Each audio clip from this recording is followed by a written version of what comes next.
Next question है,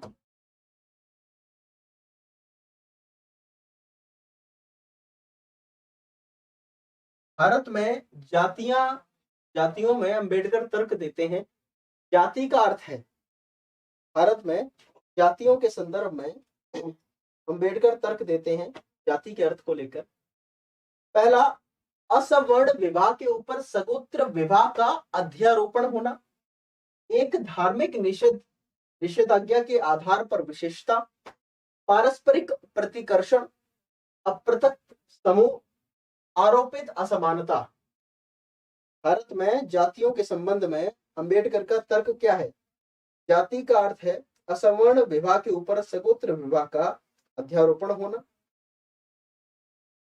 बताइए।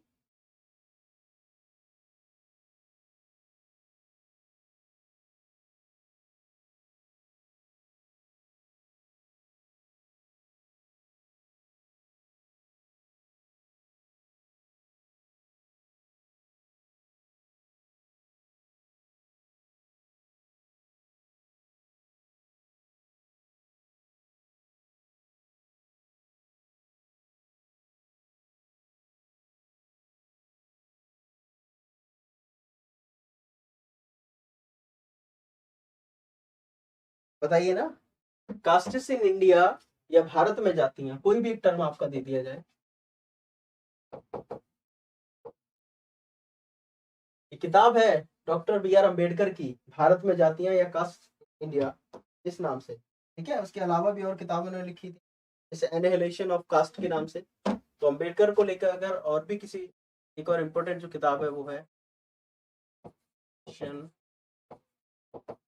Of cast. ठीक, तो क्या है वो बात करते हैं यहाँ पर असवर्ण विवाह के ऊपर सगोत्र विवाह के अध्यारोपण को। ठीक है, जबकि बाकी तर्क उन्होंने इसको लेकर बात नहीं की। क्लियर है? चलिए, किस तर्क को रखा है? असवर्ण विवाह के ऊपर सगोत्र विवाह का अध्यारोपण। क्लियर हुआ? चलिए, नेक्स्ट क्वेश्चन है, इसने कहा कि ज्यादा अधिक बुरी बात यह है कि चापलूसी और मानव संसर्ग में से बाधाएं अपनी अस्पृश्यता के कारण न केवल सार्वजनिक जीवन में भेदभाव की संभावना शामिल करते हैं, बल्कि वास्तव में अवसर की हर समानता के सकारात्मक परित्याग और उन अधिकांश प्रारंभिक नागरिक अधिकारों के परित्याग की योजना तैयार करते हैं जिन पर सभी मानव अस्तित्व निर्भर करते हैं। गेल Omvedt, Gopal Guru, MN. Srinivas, GS. Ghurye, doctor B R Ambedkar. बताइए।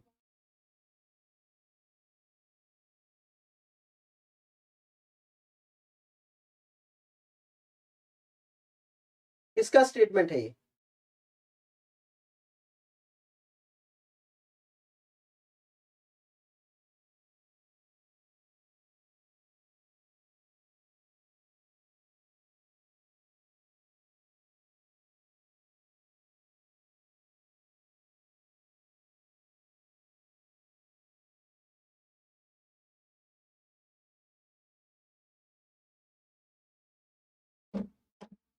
बताइए।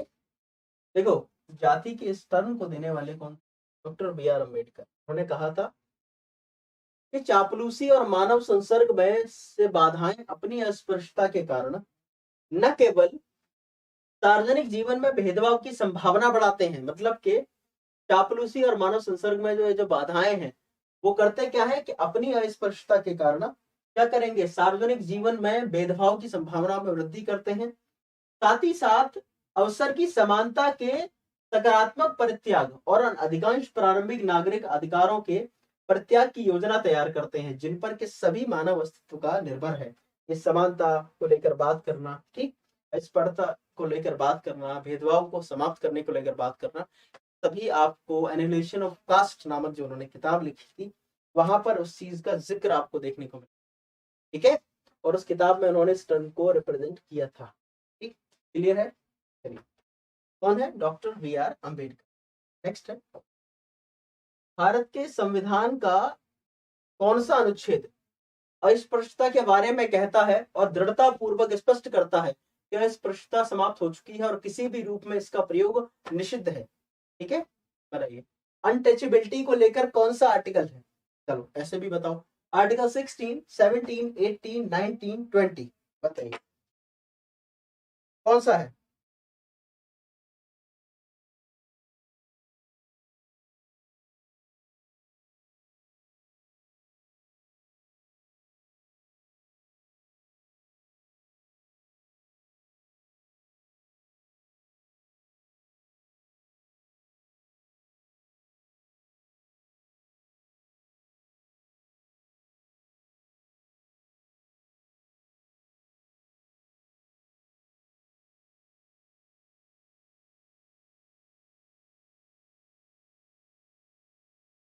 बताइए कौन सा आर्टिकल है?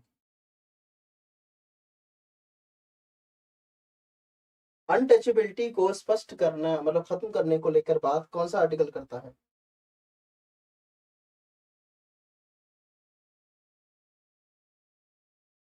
18 उपाधियों के अंत को लेकर बात करता है, हिंट दे देता हूं मैं।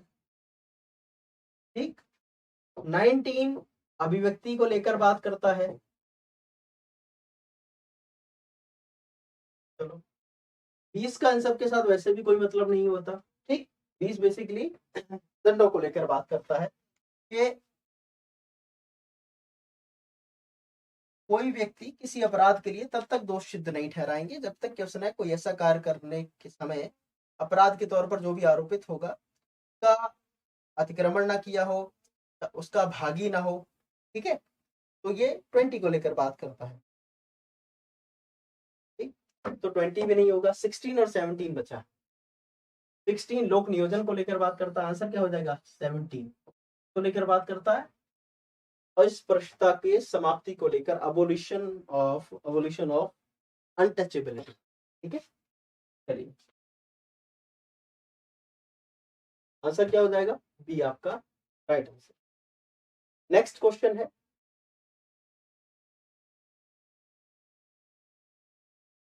अन्य पिछड़ा वर्ग के कल्याण को बढ़ावा देने के लिए सरकार का संवैधानिक दायित्व निम्नलिखित में से किस अनुच्छेद के अंतर्गत आता है? ओबीसी के कल्याण को बढ़ावा देने के लिए संविधान सरकार का संवैधानिक जो दायित्व है वो निम्नलिखित किस अनुच्छेद के अंतर्गत आता है?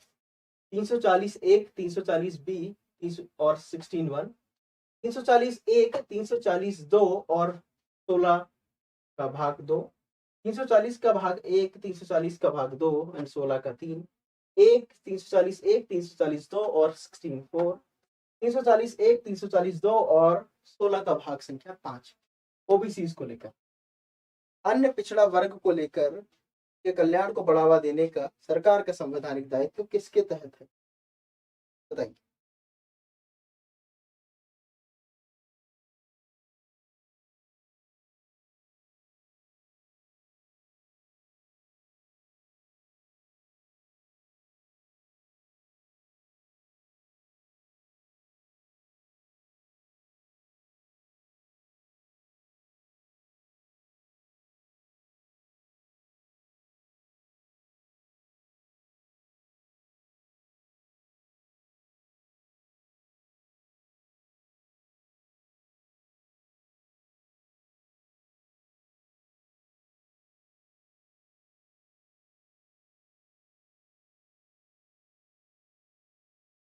बताइए, देखो 340 सब में आता ही आता है, 340 वाला तो सब में दे ही रहे हैं, तो आंसर तो वो हो ही जाएगा। बट 340 की जो भाषा है वो क्या कहती है? 340 की भाषा ये निर्दिष्ट करती है कि भारत के राज्य क्षेत्र के भीतर, ठीक है, शैक्षणिक तौर पर या सामाजिक तौर पर जो भी पिछड़े हैं उनको लेकर, ठीक, और इसीलिए 1953 के आसपास में अन्य पिछड़ा वर्ग के लिए काका कालेकर आयोग बनाया गया। बाद में मंडल कमीशंस की भी रिपोर्ट आई जिनके बाद में फाइनलाइज तौर पर ओबीसी को रिजर्वेशन प्रोवाइड किया गया। तो 340 1 और 2 तो हो गया। अब बताइए 16 1 2 3 4 5 इनमें से क्या होगा? एक तो फिक्स हो गया, दूसरे का बताइए। 16 1 2 3 4 तो हो गया, अब आगे बताइए।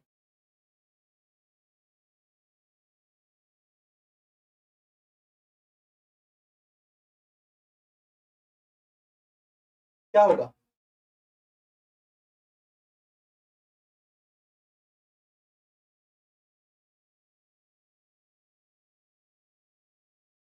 देखो 16 4 होगा।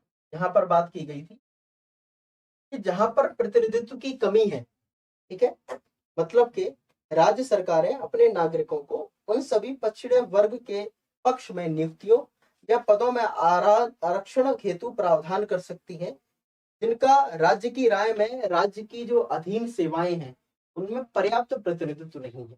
मतलब कि जिनमें पर्याप्त प्रतिनिधित्व की कमी होगी वहां पर उनको आरक्षण का प्रावधान किया जा सकता है। ठीक है, 16(4) का याद रखेंगे और 340 क्रमांक 1 एंड 2 दोनों। नेक्स्ट है, भारत के संविधान का कौन सा अनुच्छेद अल्पसंख्यकों के हितों के संरक्षण की चर्चा करता है? ठीक है, बताइए। अल्पसंख्यक हितों के संरक्षण की चर्चा कौन सा करता है प्रावधान?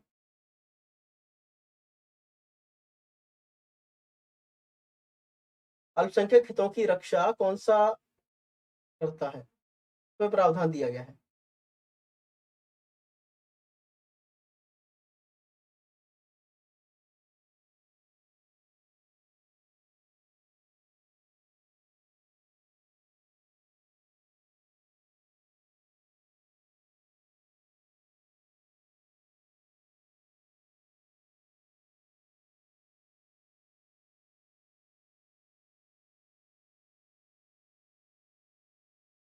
अल्पसंख्यकों की भाषा हो, लिपि हो, संस्कृति हो, इन सब के संरक्षण का प्रावधान रखा है अनुच्छेद 29 में। क्या होगा आंसर? अनुच्छेद 29। तो भाषा हो, लिपि हो, संस्कृति हो, इन सब के संरक्षण को लेकर बात की गई है अनुच्छेद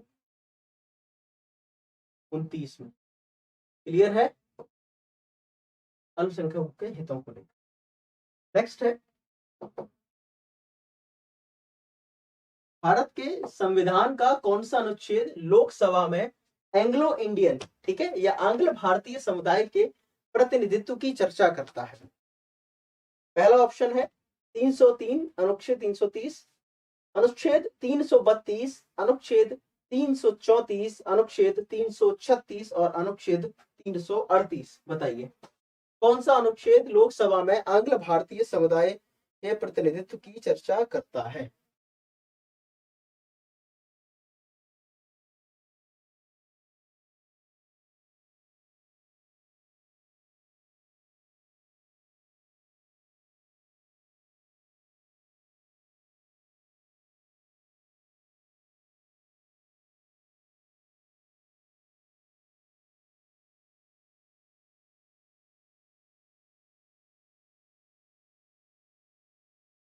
देखो वो करते हैं, अनुच्छेद 338 ये शेड्यूल ट्राइब्स को लेकर बात करता है, शेड्यूल कास्ट को लेकर बात करता है, उनके लिए विशेष अधिकारियों की नियुक्तियों को लेकर। ठीक है, अब बचा आपका 30 32 34 36, क्या होगा?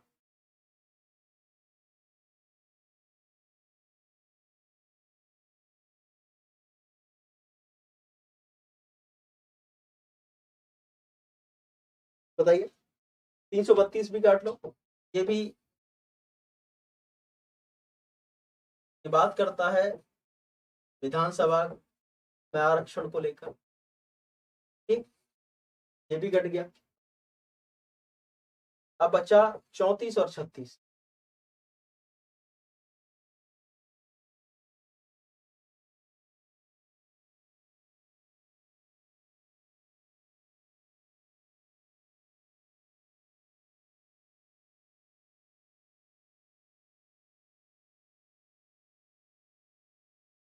अरे क्या हो जाएगा? अनुच्छेद 330। क्लियर है? चलिए, ये तो आपको रटना ही है, वैसे भी कुछ कुछ इनमें बहुत ज्यादा कुछ समझने और उसका नहीं है। नेक्स्ट क्वेश्चन है, एक देश के भीतर क्षेत्रीयता के प्रभावों एवं महत्व का सही ढंग से मूल्यांकन किसके जरिए किया जा सकता है? एक मुख्य धारा के परिप्रेक्ष्य, एक परिधीय परिप्रेक्ष्य, एक पारदेश परिप्रेक्ष्य, नागरिक समाज के परिप्रेक्ष्य और राष्ट्रीय सुरक्षा के परिप्रेक्ष्य। किसके द्वारा? किसके द्वारा बताइए।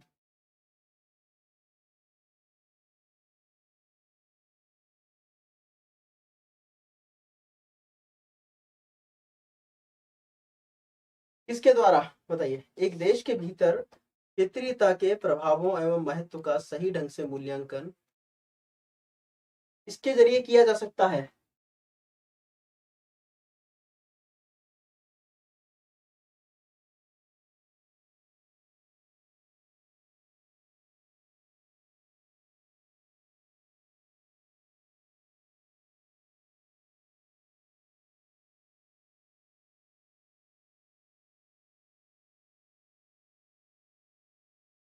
अरे मुख्य धारा के परिप्रेक्ष्य से क्षेत्रीयता के प्रभावों को आप कभी नहीं कर पाएंगे, क्योंकि मेन स्ट्रीम को लेकर बात है। नागरिक समाज का परिप्रेक्ष्य, सिविल सोसाइटीज का नहीं, राष्ट्रीय सुरक्षा का किसी भी स्तर पर नहीं। क्या हो जाएगा? एक परिधीय जो परिप्रेक्ष्य होगा, पर्टिकुलर परिधि के अंदर या पर्टिकुलर क्षेत्र के अंदर अगर आप किसी चीज का ऑब्जर्वेशन करते हैं, that is relevant to regional impacts. जो भी रीजनल इम्पैक्ट पड़ने वाले हैं, जो भी क्षेत्रीयता का प्रभाव है, उस प्रभाव को आप दर्शा सकते हैं एक परिधीय परिप्रेक्ष्य के माध्यम से। ठीक है, नेक्स्ट क्वेश्चन है, भारत में राष्ट्रीय एकता की समस्या आमतौर पर किसके संदर्भ में मानी जाती है? अलगाववादी समूहों की आकांक्षाएं, आतंकवादी समूहों से उत्पन्न खतरा, क्षेत्रीय भावनाओं का अस्तित्व, और विभिन्न अल्पसंख्यक समूहों की भूमिकाएं और आकांक्षाएं, और ई सांप्रदायिक रूप से प्रभावित संवेदनशीलताएं। इसके साथ बताइए, भारत में राष्ट्रीय एकता की समस्या आमतौर पर किसके संदर्भ में मानी जाती है?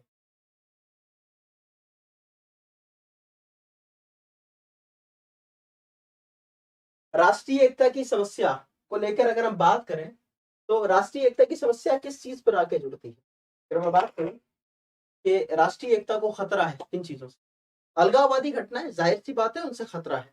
ठीक, आतंकवादी समूहों से उत्पन्न खतरा, वो भी क्रिएट कर सकते हैं दंगे वगैरह करा के। ठीक, या कुछ ऐसी घटनाओं को अंजाम दे जिससे कि किसी विशिष्ट धार्मिक समूह को लेकर कुछ खतरे पैदा होना शुरू हो जाए। खतरे मतलब उनके प्रति लोगों में एक अलग माहौल वो पैदा कर दें। ठीक, क्योंकि ऐसा किया गया है, ऐसा किया जाता है। बाहरी जो पावर्स है, एक्सटर्नल जो पावर्स है, वो ऐसा करने की कोशिश करती हैं भारत में। यहाँ पर समूहों के बीच में कैसे झगड़ा किया जाए, कैसे इस देश की शांति को, एकता को, अखंडता को कैसे हम जो है निशाने पर लें। क्षेत्रीय भावनाओं का अस्तित्व होना, ये भी हो सकता है। विभिन्न अल्पसंख्यक समूहों की भूमिकाएं और आकांक्षाएं, ये भी पॉसिबल है। ये सारी चीजें लगती हैं। बट यहाँ पर पूछा है कि आमतौर पर जो समस्या है, वो आमतौर पर समस्या है भारत में सांप्रदायिक रूप से प्रभावित संवेदनशीलता है। ठीक है, जो सेंसिटिविटी है बेसिकली कम्युनल फॉर्मेट में, वो सबसे ज्यादा है। ठीक है, आपने आए दिन देखा होगा कई बार कुछ शरारती तत्व इस तरह का काम करते हैं। क्या करेंगे, कुछ विशिष्ट त्योहारों पर, चाहे वो किसी भी धर्म के हों, उन त्योहारों पर कुछ जानबूझकर ऐसी घटनाओं को अंजाम दिया जाता है कि कैसे इस लॉ एंड ऑर्डर को खराब किया जाए। ऐसी होती हैं हरकतें। ठीक है, वो उन धर्म के समूह नहीं करते, ना वो उस धर्म के लोग करना चाहते हैं, लेकिन कुछ होते हैं ऐसे फैक्टर्स, कुछ ऐसे होंगे तत्व शरारती, जो ऐसी चीजों को बिगाड़ने की कोशिश करते हैं, माहौल को बिगाड़ने का काम करते हैं। ये इस देश में सबसे बड़ी समस्या है भारत के संदर्भ। ठीक है, जो कि हमारी राष्ट्रीय एकता के लिए एक सबसे बड़ा पॉजिटिव थ्रेट है। अगला, लुई ड्यूमोंट के अनुसार यह स्पष्ट है कि अछूत की अशुद्धता पहला ब्राह्मणवादी मानसिकता का परिणाम है, पदान क्रम के कर्मकांडीय समझ का एक परिणाम है, एक मानसिक धारणा है, ब्राह्मणों की पवित्रता से धारणात्मक रूप से अभिन्न है, असंख्य अभिव्यक्तियां हैं। इस ड्यूमोंट का जो कॉन्सेप्ट है, प्योरिटी एंड पोल्यूशन, इस कॉन्सेप्ट में इसको लेकर बात की गई है प्रॉपरली। ठीक है, ये आपके लिए हिंट हो गई। अब बताइए कि किसका परिणाम है ये जो पवित्रता और पवित्रता को लेकर बात है, ये किससे उत्पन्न है? ब्राह्मणवादी मानसिकता का परिणाम, नॉट। पदानुक्रम के कर्मकांडीय समझ का एक परिणाम होना, को लेकर बात ही नहीं की। मानसिक धारणा भी नहीं। क्या है? ब्राह्मणों की पवित्रता से धारणात्मक रूप से अभिन्न होना, प्योरिटी एंड पोल्यूशन या अशुद्धता को परिभाषित किया है। किसने? लुइस ड्यूमॉन्ट ने। ठीक, आंसर क्या हो जाएगा? डी आपका राइट आंसर। नेक्स्ट है, अनुसूचित जातियों का प्रयोग एक सरकारी लेवल के तौर पर किया जाता है, क्योंकि यदि उनकी जाति सरकारी अनुसूची में सूचीबद्ध होती है तो जाति के सदस्य विशेष अधिकार का लाभ उठाते हैं। जाति के सदस्य सकारात्मक कार्यवाही के कई लाभों एवं संरक्षणों के लिए पात्र बन जाते हैं। जाति के सदस्य राज्य के संरक्षण में रहते हैं। जाति के सदस्यों को एक निश्चित पहचान प्राप्त होती है। जाति के सदस्यों को अवसर उपलब्ध होते हैं। क्या होगा इसका आंसर? अनुसूचित जातियों का प्रयोग एक सरकारी लेवल के रूप में किया जाता है, क्योंकि यदि उनकी जाति सरकारी अनुसूची में सूचीबद्ध होती है तो क्या मिलता है इसका?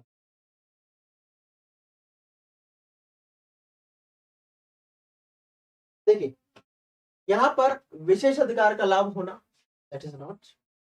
जाति के सदस्य क्या होंगे? सकारात्मक कार्यवाही के कई लाभों और संरक्षणों के लिए क्या होते हैं? पात्र बन जाते हैं। ये क्या है? ये सूचीबद्ध होने का वो है।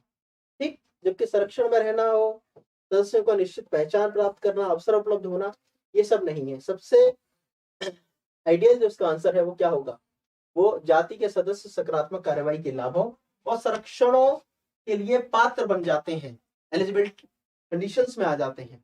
ठीक है, अनुसूचित जाति के लेवल को लेकर। ठीक है, तो ये सबसे ज्यादा क्या है? कई लोगों को लग रहा होगा कि भाई हम ए कर देते हैं, ये नहीं होगा, विशेष अधिकार की तो बात हुई नहीं है कहीं। ठीक, या उनको निश्चित पहचान प्राप्त कर लेना, ये भी नहीं होगा। ठीक, क्योंकि पहचान तो उनकी ऑलरेडी है, उसमें निश्चित पहचान को क्या लाना।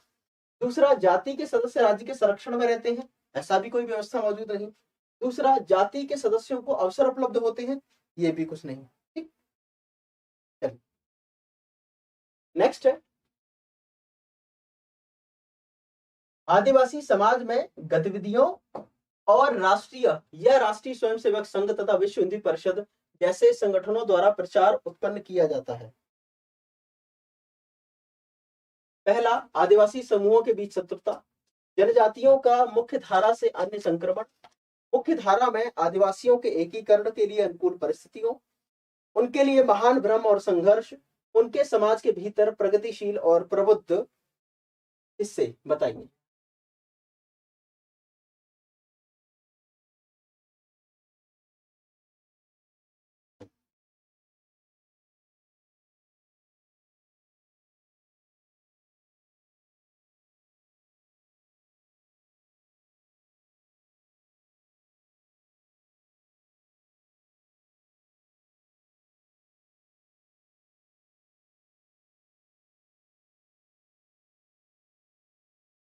ईसाई धर्म प्रचारक को टर्म को ऐड करिए, खाली है। ठीक है, तो आदिवासी समाज में ईसाई धर्म प्रचारकों और राष्ट्रीय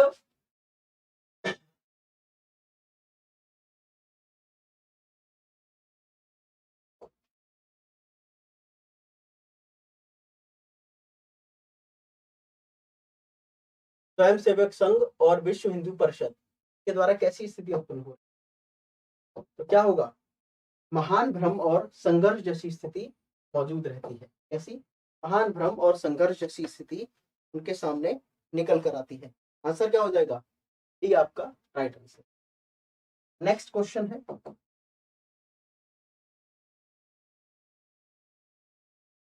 विपिन चंद्र के अनुसार सांप्रदायिकता एक विचारधारा है और संदर्भ में विचारधारा का अर्थ क्या है? हिंसा चलित मानसिकता, एक मूल्य प्रणाली द्वारा प्रेरित विचार, समाज, अर्थव्यवस्था और राजनीति के बारे में कुछ मान्यताओं पर आधारित विश्वास प्रणाली, विकृत समझ, सांस्कृतिक रूप से निर्धारित रूढ़िवादी धारणाएं। बताइए, सांप्रदायिकता की जो विचारधारा है विपिन चंद्र के अनुसार वो कैसी है, किस आधार पर?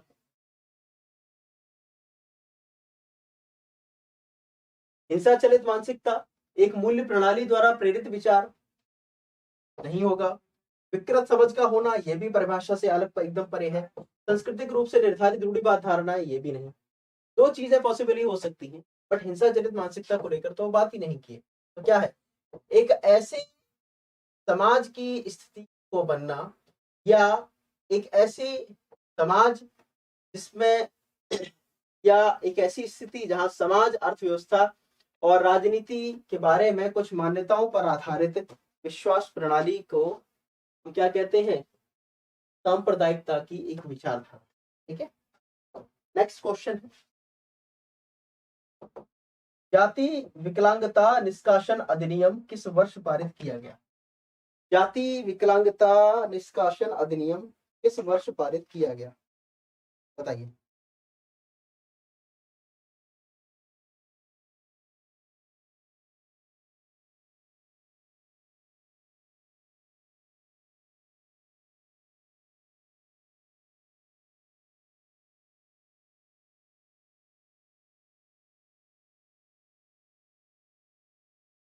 बताइए, इनको अंग्रेजी में समझना हो तो उसको ऐसे करें, कास्ट स्टेबिलिटीज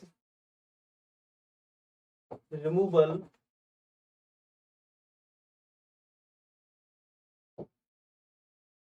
एटीन 50 कब पारित किया गया था? 1850 में। क्लियर है, कब पारित किया गया था? 1850 में इसको पारित किया गया था। नेक्स्ट क्वेश्चन है,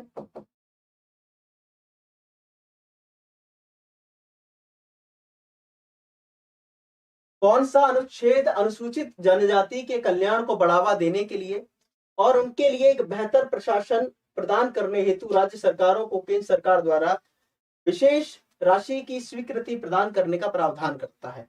अनुच्छेद 275, अनुच्छेद 325, अनुच्छेद 164, अनुच्छेद 335, अनुच्छेद 339। बताइए, अनुसूचित जनजाति कल्याण को बढ़ावा देने के लिए कौन सा अनुच्छेद बेहतर प्रशासन प्रदान करने हेतु केंद्र सरकार द्वारा राज्यों को विशेष राशि प्रदान करने का प्रावधान करता है? अनुच्छेद 275, 325, 164, 335, 339। बताइए, कौन सा करता है प्रावधान? कौन सा करता है? देखिए, कौन सा करता है? अनुच्छेद 275 बात करता है विशेष प्रावधान को लेकर, विशेष राशि के स्वीकृति को लेकर। नेक्स्ट क्वेश्चन है, निम्नांकित में से कौन आधुनिक विज्ञान का अध्ययन करने के लिए द्वंद्वात्मक भौतिकवादी दृष्टिकोण का उपयोग करते हैं? Thomas Kuhn, Karl Popper, J D Bernal, Karl Marx और स्टीव फुलर। आधुनिक विज्ञान का अध्ययन करने के लिए द्वंद्वात्मक भौतिकवादी दृष्टिकोण का, डायलेक्टिकल मैटेरियलिज्म का कौन दृष्टिकोण का उपयोग करते हैं? बताइए, डायलेक्टिकल मैटेरियलिज्म का आधुनिक विज्ञान का अध्ययन करने के लिए कौन करते हैं? मार्क्स आ रहा होगा दिमाग में ना, मार्क्स काट दो सबसे पहले। थॉमस कुन का आ रहा होगा, वो भी काट दो। स्टीव फुलर भी नहीं करते। कौन है? जेडी बर्नाल को इस आधुनिक वैज्ञानिक दृष्टिकोण के लिए जाना जाता है, जहां पर उन्होंने डायलेक्टिकल मैटेरियलिज्म को बात की है। Is that clear? क्या है? JD Bernal. ठीक, चलिए अगला क्वेश्चन एक और, पहेली सुलझाने के रूप में सामान्य विज्ञान के साथ कौन संबंधित है? पहेली सुलझाने, अंतिम क्वेश्चन है ये आज का, सुलझाने के रूप में सामान्य विज्ञान के साथ कौन संबंधित है?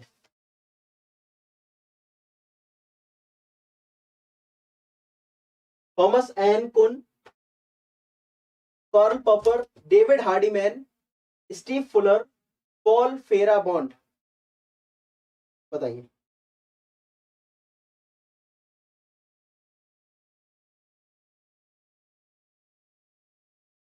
एक टर्म था normal science as puzzle solving, इस सिस्टम के साथ में जो जुड़ते थे वो जुड़ते थे थॉमस एस कुन। कौन?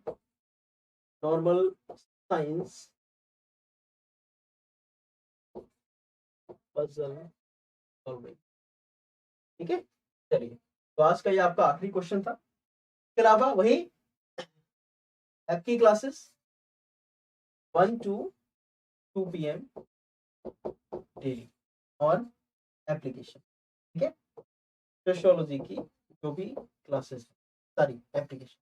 ठीक है, चलिए तो आज का जो आपका सेक्शन है इस सेक्शन को यहीं तक रखते हैं। तो आज की जो क्लास थी इस क्लास का इतना ही। क्लास अगर अच्छी लगी देन उसको लाइक करिए, शेयर करिए एंड कमेंट करके जरूर बताइए।